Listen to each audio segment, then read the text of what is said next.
नमस्कार मेरे प्रिय मित्रों, राधे राधे दोस्तों। एक बार फिर से स्वागत है आप सभी मित्र बंधुओं का हमारी धार्मिक चैनल ज्ञान सागर में। दोस्तों, ऐसे में चाणक्य के नीति शास्त्र के सिद्धांत के अनुसार बताएंगे कि आप किसी स्त्री के चरित्र को कैसे समझ सकते हैं।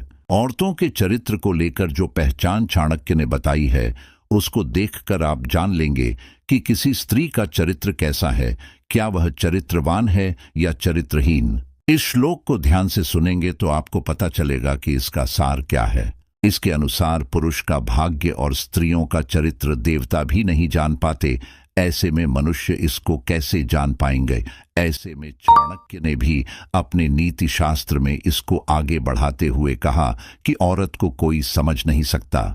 हमारे देश में स्त्रियां देवी के रूप में पूजी जाती हैं, उन्हें देवी का दर्जा दिया गया है, शक्ति का स्वरूप माना गया है, ममता की प्रतिमूर्ति कहते हैं। लेकिन इसी समाज में स्त्रियों पर अत्याचार की खबरें भी आम होती हैं। स्त्री को कोमलता, सौम्यता और ममता का गुण प्राप्त है। आचार्य चाणक्य ने अपने नीति शास्त्र में ऐसी औरतों के बारे में बताया जो चरित्रहीन है। ऐसे में ऐसी स्त्रियों की पहचान कर पुरुष अपने जीवन में धोखा पाने से बच सकते हैं। आचार्य चाणक्य ने कुछ पहचान बताई जिससे स्त्रियों के गुण और दुर्गुणों का पता चल सके, और साथ ही आप चरित्रहीन स्त्री के प्यार में पड़ने से बच जाएंगे। महिलाओं को परिवार की इज्जत की जिम्मेदारी दी गई है। उनको परिवार का सिरमौर कहा जाता है। वह अपने परिवार की इज्जत को संभाल कर रखती है।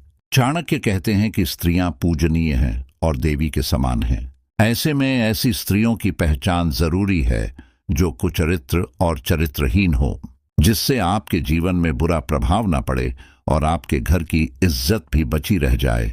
कुछ महिलाएं ऐसी होती हैं जो विवाह पूर्व भी दूसरे मर्दों से संबंध रखती हैं, या इनका किसी एक पुरुष से संबंध नहीं रहता।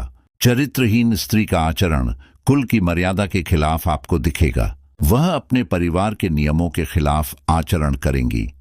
वह हर बात पर झूठ का सहारा लेंगी और अपनी बात को सिद्ध करने और सही ठहराने के लिए किसी भी हद से गुजर जाएंगी।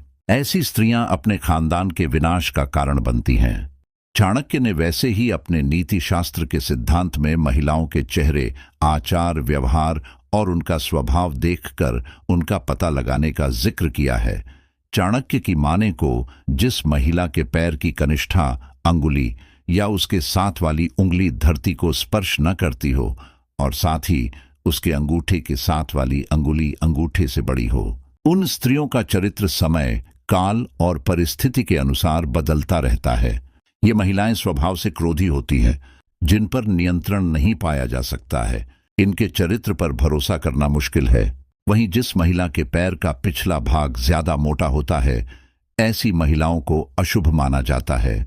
वहीं अगर किसी महिला के पैर का पिछला हिस्सा बहुत ज्यादा कमजोर या पतला हो तो वह महिला विभिन्न प्रकार की पीड़ा का सामना करती है।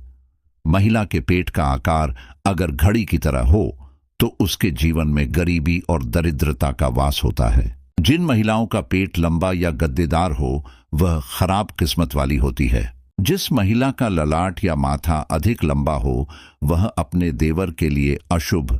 वहीं जिन महिलाओं के कमर के नीचे का हिस्सा भारी हो वह अपने पति के लिए अशुभ मानी जाती है। जिन महिलाओं की होठों के ऊपरी भाग में ढेर बाल हों, कद लंबा हो, वह अपने पति के लिए अशुभ मानी गई हैं। महिलाओं के कानों में अधिक बाल होना घर में दुख का कारण होता है। मोटे, लंबे और चौड़े दांत वाली महिला जिनके दांत बाहर निकले हों, ऐसी स्त्री का जीवन दुखों से भरा रहता है। महिलाओं के मसूड़े अगर काले हों तो वह दुर्भाग्य से भरी होती हैं। भाग्य उनका साथ नहीं देता है। स्त्रियां दूसरों के दुखों का कारण बनती हैं। जिस महिला की आंखें डरावनी और पीली हो वह महिला स्वभाव से अच्छी नहीं होती है। जिन महिलाओं की आंखों का रंग स्लेटी और उसकी आंखें चंचल हो वह उत्तम स्त्री मानी जाती है। जिस महिला की गर्दन लंबी हो वह अपने ही वंश का नाश करती है।